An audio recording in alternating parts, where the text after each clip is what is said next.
Halo guys, perkenalkan nama saya Arya Mahardika dengan NIM 2550013. Saya dari Stikes RS Wisada dengan Prodi S1 Fisioterapi.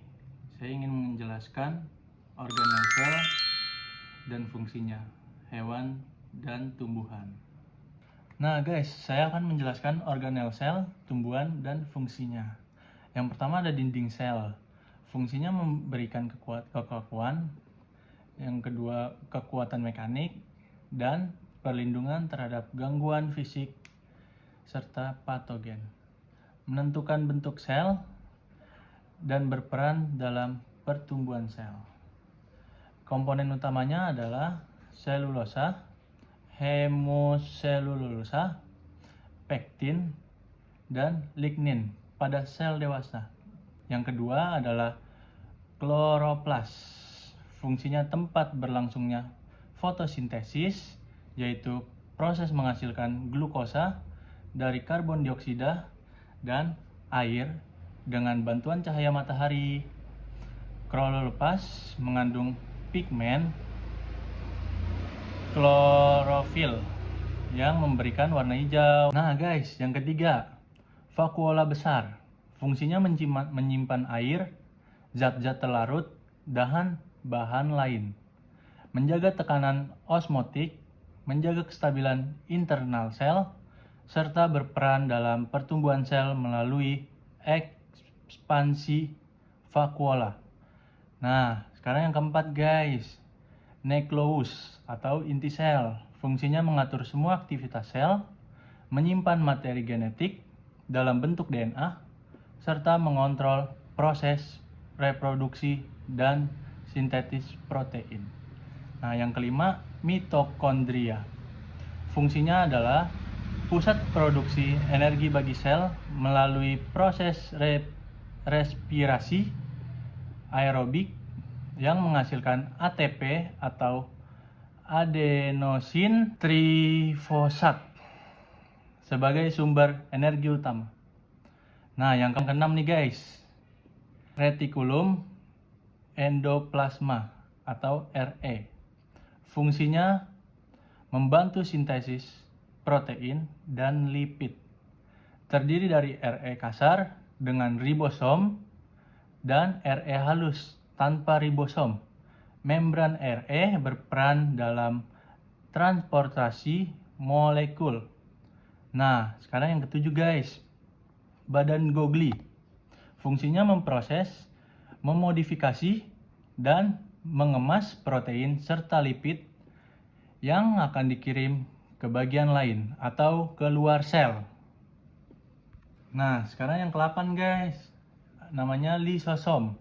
Fungsinya mengandung enzim pencernaan yang mencegah zat-zat yang tidak diperlukan seperti organel yang merusak, partikel asing, atau sisa metabolisme dalam sel.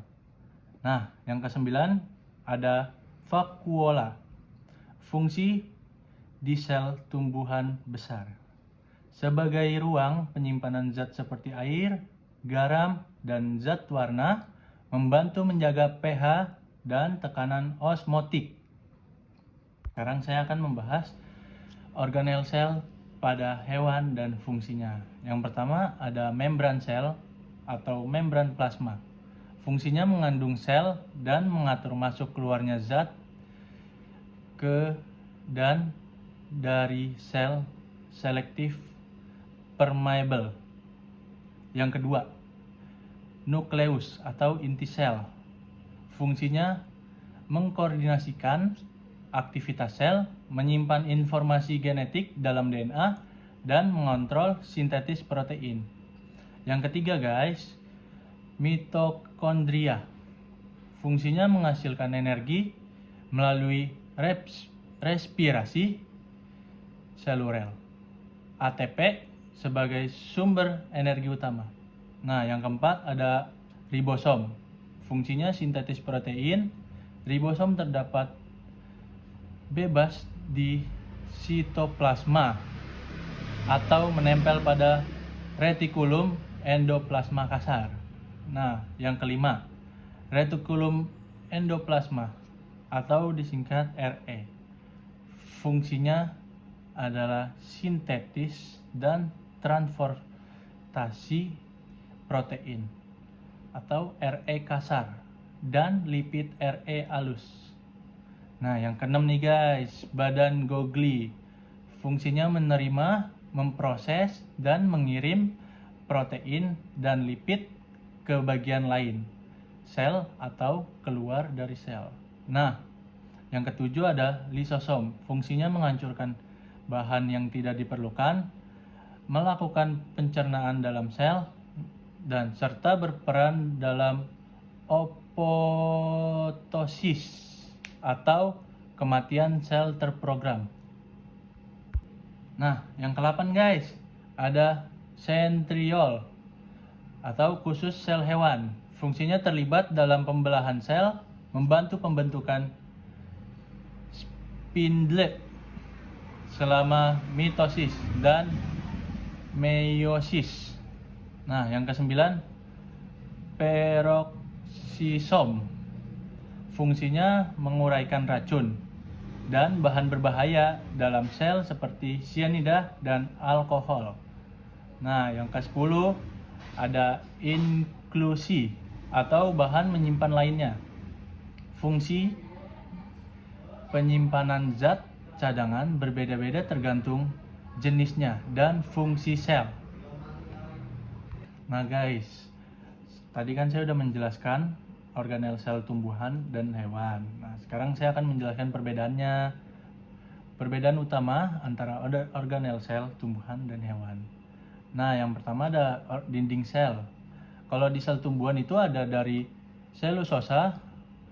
Kalau di sel hewan itu tidak ada, guys. Nah, kalau kloroplas di sel tumbuhan ada tempat fotosintesis. Tapi kalau di sel hewan itu tidak ada. Kalau vakuola besar di sel tumbuhan itu ada untuk menyimpan air dan zat lainnya. Cuma kalau di sel hewan itu biasanya kecil atau nggak ada. Nah, kalau sentriol di sel tumbuhan itu tidak terlalu penting guys, atau tidak penting, biasanya nggak ada. Nah, kalau di sel hewan itu ada, penting dalam pembuahan sel. Nah, kalau mikotubulus dan sentrosom itu kalau di sel tumbuhan itu kurang berkembang guys. Jadi kalau misalnya ada di sel hewan ada untuk pembelahan sel. Nah, yang terakhir itu ada bentuk selnya. Kalau bentuk sel di dalam sel tumbuhan itu ada kuku dan tetap dan persegi. Kalau di sel hewan, fleksibel, bulat, atau tidak beraturan. Oh iya guys, saya belum ngasih kesimpulannya. Nah, jadi ini saya akan mengasih kesimpulannya tentang apa yang saya bahas tadi.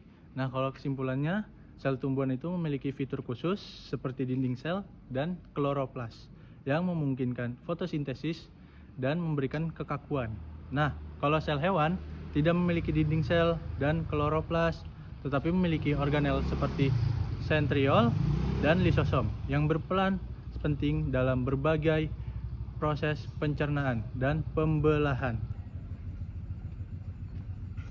Halo guys, terima kasih sudah menonton video saya. Semoga yang saya sampaikan di video tersebut bermanfaat bagi kita semua. Terima kasih sudah menonton.